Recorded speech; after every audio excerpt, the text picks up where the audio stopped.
Esse é o quinto vídeo de uma série, mas não se preocupe se você chegou nesse vídeo, tá? Pode assistir esse e depois assistir novamente os vídeos anteriores, ou então assistir pela primeira vez os vídeos anteriores.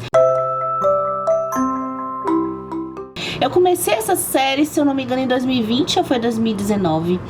Quando eu quis compartilhar com vocês e a gente trocar experiências, que é o que a gente gosta aqui, né? De como foi a sua experiência com os clássicos. E aí eu contei um pouco de como foi a minha experiência com os clássicos. Tem uma historinha lá, caso você queira conhecer, no primeiro vídeo.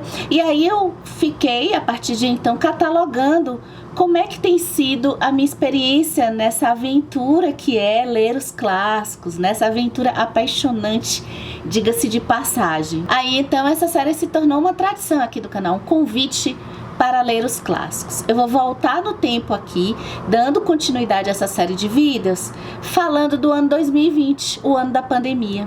E quando eu fui fazer assim a lista dos livros que eu olho lá pelo Scooby, tá? A lista dos livros clássicos que eu li em 2020, eu fiquei assustada. Porque 2020 foi esse ano atípico que a gente ficou mais em casa.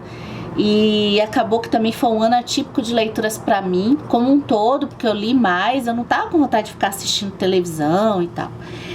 E aí, eu também vou começar a falar desses livros pra vocês, e assim, eu já também compartilho que tem livros que a sensação que eu tenho quando eu li eles, que eu li há mais tempo, mas também essa sensação de tempo por causa da pandemia, ela ficou um pouco confusa pra gente, né?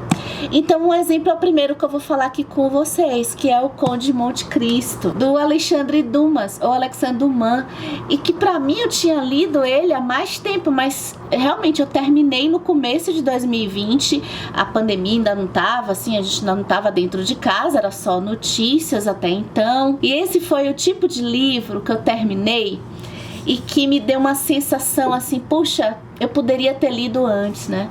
É um tipo de texto que acho que vários colegas aqui, booktubers, dizem a mesma coisa, que é o tipo de texto que a gente acaba recomendando para quem não tem tanta experiência assim para ler clássicos.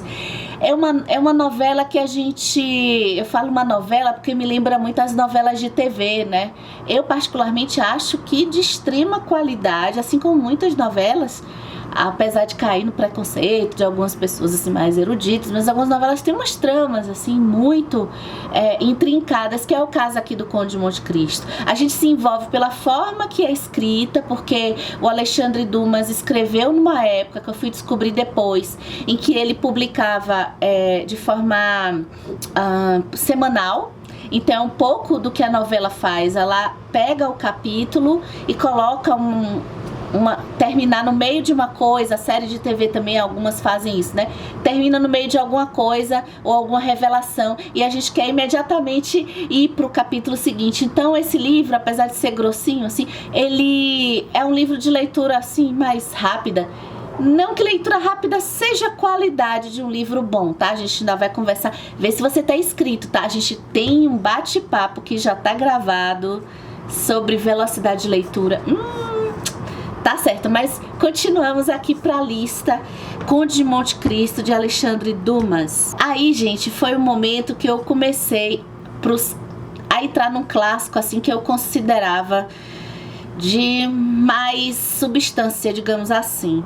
Mas até que o contato se deu de um jeito que, como outras experiências que eu tô narrando aqui nessa série documentário, falando mais da experiência de ler o clássicos, se foi difícil ou não, essa experiência, ela sempre desconstruída, porque a gente imagina que vai ser difícil, quando na verdade não é tanto assim, né? Então, cadê? Aqui. Eu fui pra tragédia grega, me apaixonei. Não quero mais largar a tragédia grega aqui. Então eu comecei, ó, eu tô colocando aqui essa edição porque foi aqui que tudo começou. Eu comecei a ler pelo Édipo Rei do Sófocles. E aqui tem, como as edições da Zahar, o texto de apoio que já ajuda bastante. E para minha surpresa, o que eu sabia do Édipo era a coisa do complexo de Édipo, matou o pai, se casou com a mãe. Mas a peça se mostrou algo com outros assuntos ainda mais simbólicos, como a questão do olhar, o que acontece com o Édipo depois que ele descobre tudo. E um personagem que foi o Édipo, em busca de uma verdade, eu não sabia que ele tinha, de certa forma, uma espécie de honra, assim, né? Tem vídeo aqui no canal pra gente discutir o Édipo Rei. E aí eu entrei nesse mundo das tragédias e fui. A segunda que eu li eu não vou um pouquinho tanto na ordem assim, né? A segunda que eu li foi a Antígona, que eu li no Kindle, mas eu já comprei uma edição aqui da Penguin para eu fazer uma releitura. A Antígona, eu acho que me faltou repertório um pouco para aproveitar ainda mais, apesar de gostar muito da peça, mas não foi como Édipo Rei, assim, uma explosão de cabeça, né? E aí depois eu fui para outra que também nessa edição eu fui para uma outra peça que, nossa senhora, aí voltou a experiência do Édipo, que foi a Medeia. Que história! Uma história que depois eu fui procurando algumas interpretações, alguns outros textos para melhorar ainda mais assim a minha concepção da Medeia, porque ficou aquela coisa, a Medeia é de Eurípides, então ficou de certa forma um nozinho assim na minha cabeça de uma visão de uma mulher surtando por conta de ter perdido a vida por causa de um homem. E depois, quando esse homem decide deixá-la, ela fica desesperada. Mas também tem diversos aspectos aqui dessa peça, que depois ela foi crescendo, e também eu fui vendo outras versões da Medeia que colocam o dilema dela de um jeito mais humanizado, né? Porque não tem muito como a decisão que ela toma é muito controversa. Eu não vou nem falar, apesar de não ser assim um spoiler, mas caso alguém queira se aventurar na Medeia, é outra que eu acho assim espetacular. Bom, para eu não me perder aqui, vou seguir aqui a lista certinho, porque eu já pulei a Medeia na frente.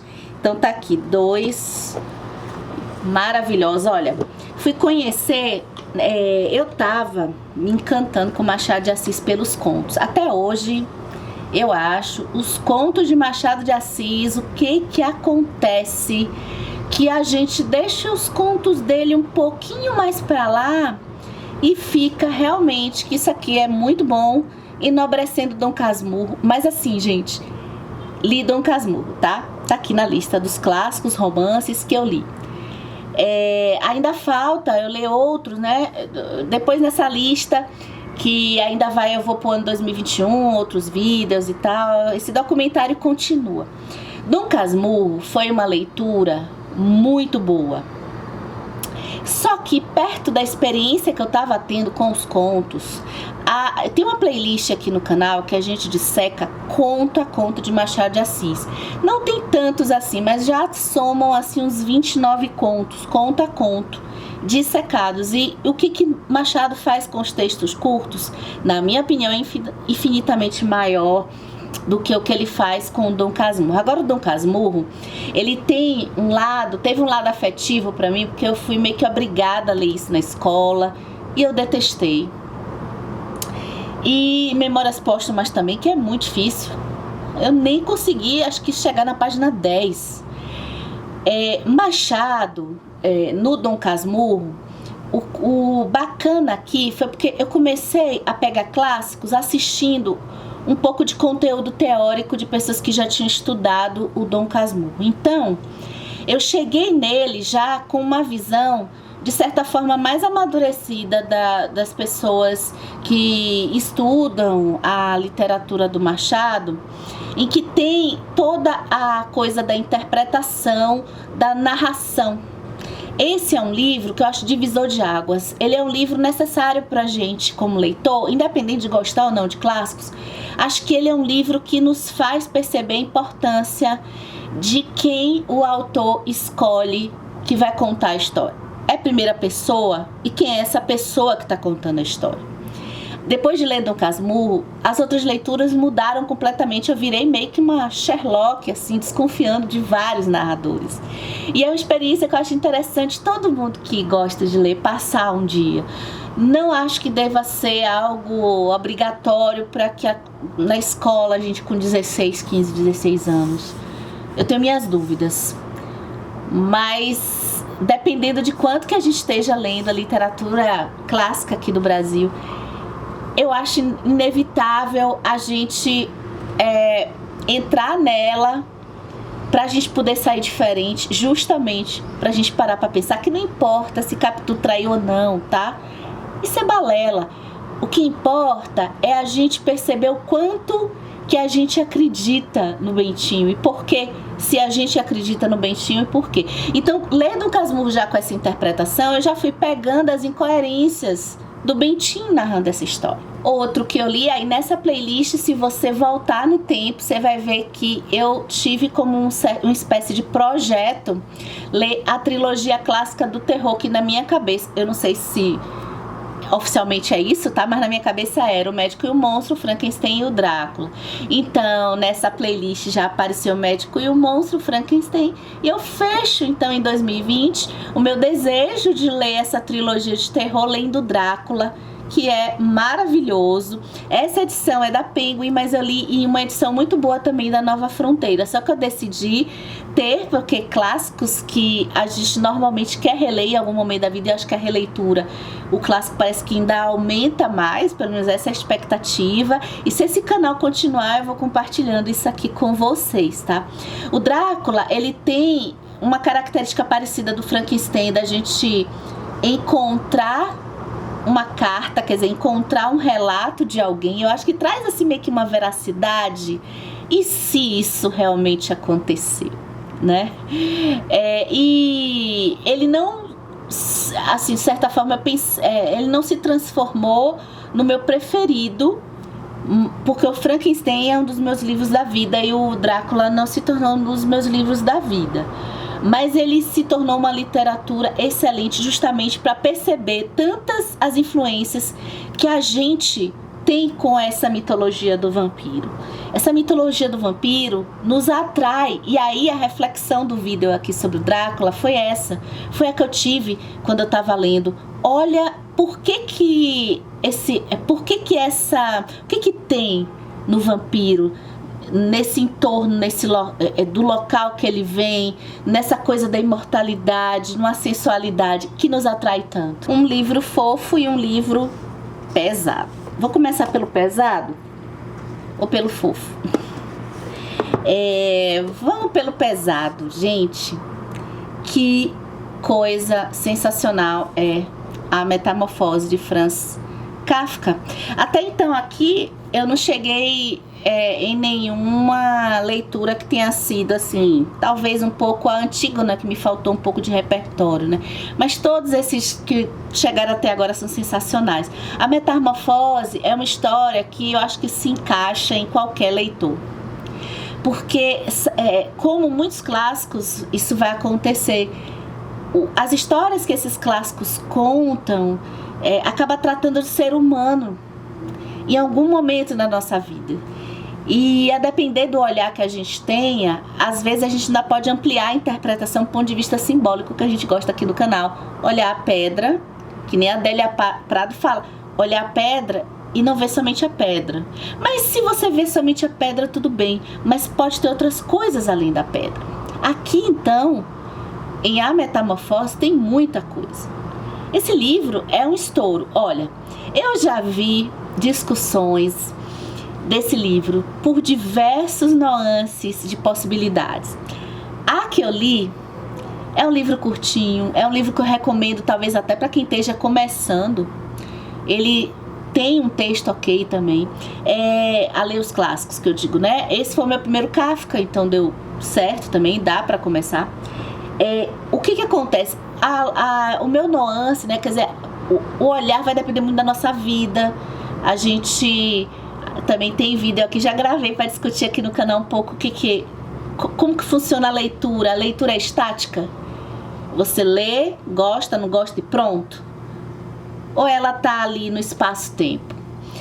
No meu espaço-tempo de leitura da Metamorfose, a jornada de Gregor Samsa foi a jornada da incapacidade, da inutilidade. Quem já leu, deixa aqui nos comentários, quando você leu a Metamorfose, qual foi a sua jornada? Como que essa história pegou em você? Isso aqui, se eu tivesse que escolher dessa lista daqueles fundamentais da vida, construção de caráter, talvez, esteja no top 3 dessa lista de hoje, desse vídeo, a Metamorfose. E o livro fofinho, que não é tão fofinho porque os temas são duros, mas ele aparece aqui de vez em quando. Acho que aqui esse ano eu já falei respondendo a tag do Café Literário, O Jardim Secreto de Frances Hodgson Burnett. Esse livro vai aparecer também em outra lista, ok? Esse ano vocês não vão aguentar mais eu falar desse livro. O Jardim Secreto também é uma leitura muito gostosa, mas que trata de temas muito profundos. É uma leitura que pode atrair, eu acho que crianças também, eu acho que talvez aí na faixa dos 10 anos, porque eu acho que a gente, pelo menos eu era assim, a gente quando criança sente muito uma conexão com crianças órfãs, com crianças desamparadas de certa forma, porque a gente, ser humano, carrega um desamparo desde sempre, né? E aqui a gente tem a tristeza, esse desamparo elaborado de um jeito envolvendo uma casa, envolvendo também incapacidade física. É linda esse clássico, tá, gente? É realmente daqueles que a gente depois fica querendo presentear, porque também ele é fácil de gostar, é difícil não gostar também. Alguns desses aqui pode ser que o gosto de alguém não seja isso tudo, mas eu acho que o Jardim Secreto não. Ele entra naquela categoria de afetar o coração da gente, na grande maioria dos leitores. Aí vem um livro que, se eu tivesse que fazer uma lista para livros de cabeceira, eu chamo livros de cabeceira aqueles que a gente pode abrir numa página assim, tipo, abre assim o livro, uma página, e aí lê aquela página, lê o que a gente marcou naquela página e serve, né? A gente lê ele de cabo a rabo, ele tem história, mas ele é cheio de mensagens, assim, de reflexões dentro dele. Olha, O Profeta, de Khalil Gibran. No vídeo que a gente conversa sobre ele, eu comento também, eu faço uma sugestão, alguns livros, eu gosto de fazer isso, né? Eu gosto de sugerir metodologia de leitura. Aí você vê se realmente você é a sua praia ler desse jeito. Esse aqui, a sugestão de metodologia foi pegar cada dia e ler uma página, não é um capítulo, porque ele é dividido. A divisão dele é sobre temas. Na verdade, a gente tem uma história, mas a história logo no comecinho já vai se estruturar para a pessoa que o protagonista aqui, que está indo embora de uma cidade, ele vai aqui é o profeta Al-Mustafa. Ele vai sentar para se despedir. Quando ele faz essa despedida, é o livro, tá? O profeta. E ele se despede falando de alguns temas, né? Quer dizer, ele senta com as pessoas ali e eles diga aí um tema e eu falo alguma coisa sobre esse tema. Então vai ser casamento, trabalho, amor, tempo, amizade, ensino, autoconhecimento. E os textos não são grandes sobre cada tema. Só que quando a gente pega esse tema e a gente senta, né? Inclusive tem uma sugestão de vidas lá no vídeo desse canal. Tem as referências que eu utilizo de uma forma de leitura que eu fiz na medida da minha ansiedade, porque eu não cumpri tão certinho, em que a gente tem uma professora, que é a Lucelena, ela fez para cada trechinho um vídeo. Então vale a pena a gente ampliar ainda mais as possibilidades de interpretação com o profeta. E depois disso, a gente revisitar esse livro é fundamental, porque aqui parece que tem a essência de coisas que a gente vai carregar no dia a dia. Quem que não carrega no dia a dia reflexões sobre a amizade? Quem que não carrega no dia a dia reflexões sobre o trabalho, sobre o lar, sobre a família? Quem que não carrega, né? Então, ó, aquele clássico assim pra vida, pra gente ficar lá na cabeceira e ficar, ó, olhando cada dia. Bom, o próximo aqui nesse canal passa bastante, tá mais recente talvez, porque volta e meia os livros aqui funcionam desse jeito, os livros, ó, estão o tempo todo voltando aqui. Então eu tenho os Irmãos Karamazov, porque isso aqui demanda, mas ele entrega também. Mas é interessante, eu estava lendo recentemente sobre essa coisa do utilitarismo da literatura, em que a literatura também não deve ser encarada como mão dupla. E eu falei uma coisa agora até meio que contrária a isso, né? Mas de certa forma, quando a gente sente uma espécie de recompensa não de ter uma utilidade prática, né? A gente não vai fazer o nosso trabalho de um jeito diferente depois de ler os Irmãos Karamazov. Mas eu acho que a gente vai começar a pensar assuntos como justiça, como a relação pai-filho, ou como religiosidade, ou como religião, ou como livre-arbítrio, que mais? Impulsos, desejos ou razão? O que é melhor? Esses assuntos vão ficar dentro da gente por algum tempo. Gente, olha só, já apareceu nessa lista aqui também Moby Dick, tá? Nos vídeos anteriores, dá uma conferida depois desse.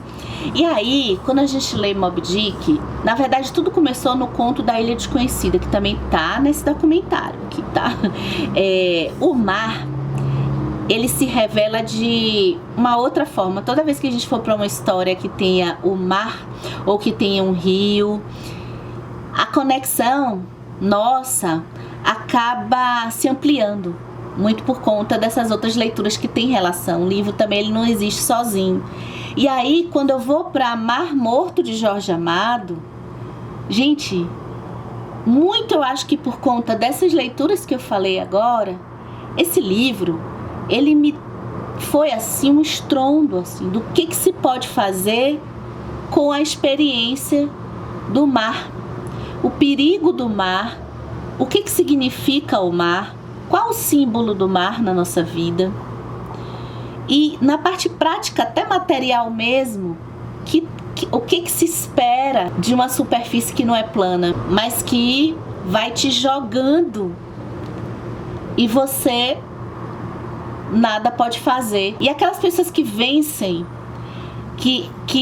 aquelas pessoas que também ficam na terra e veem o outro indo lá para esse mar, qual a sensação delas? Gente, Mar Morto, primeiro, narrativa. O que Jorge Amado faz com as palavras para representar a sensação.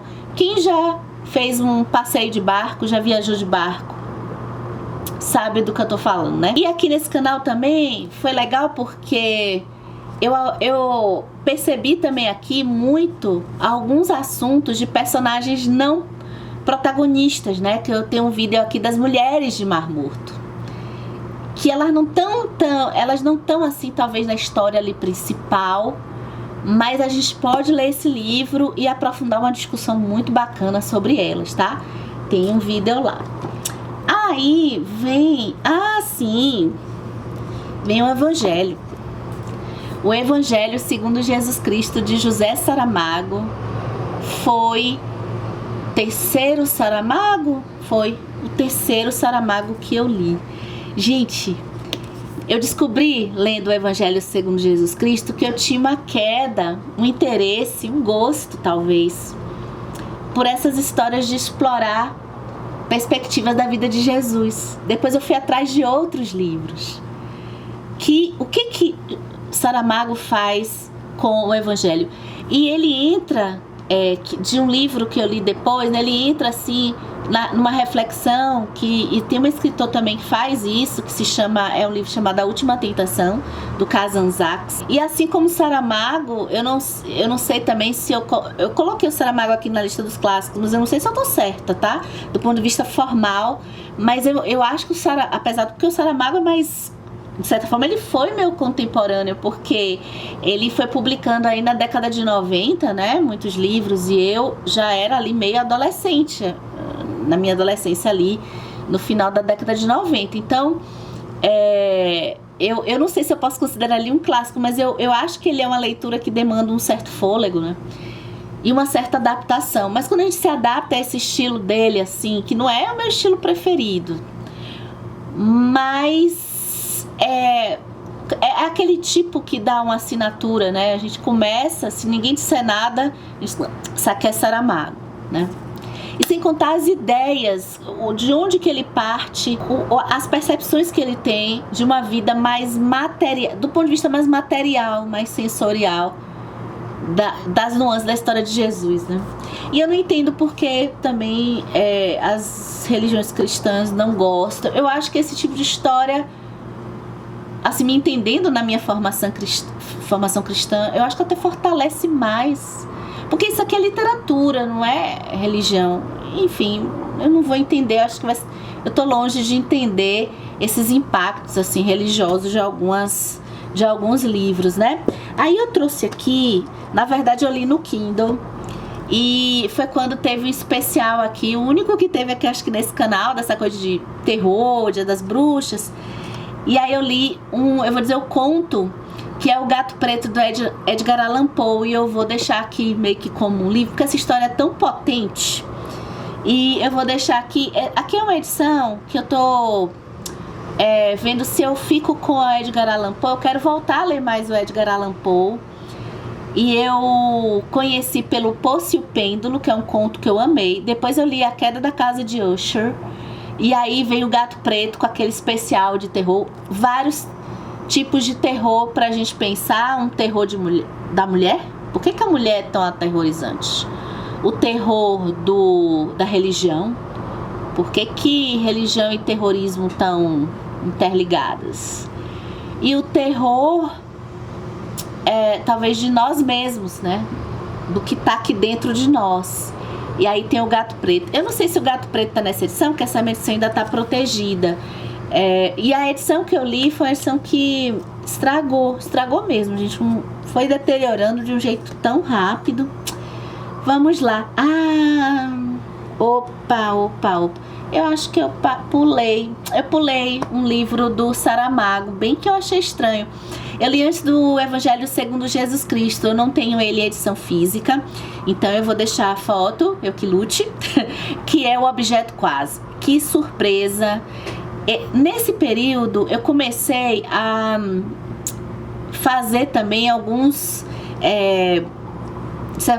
turmas de professores que davam cursos sobre autores de livros que eu tava querendo ler para eu poder aproveitar mais. No vídeo sobre Objeto Quase, eu comento mais sobre essa coisa onde foi que a plataforma que eu utilizei, e foi bem legal. A gente discutiu conto a conto ali, e eu não sabia que Saramago fazia distopia. Claro, se a gente pensar, o Ensaio sobre a Cegueira tem um ar meio distópico, mas é uma distopia no sentido ficção científica mesmo.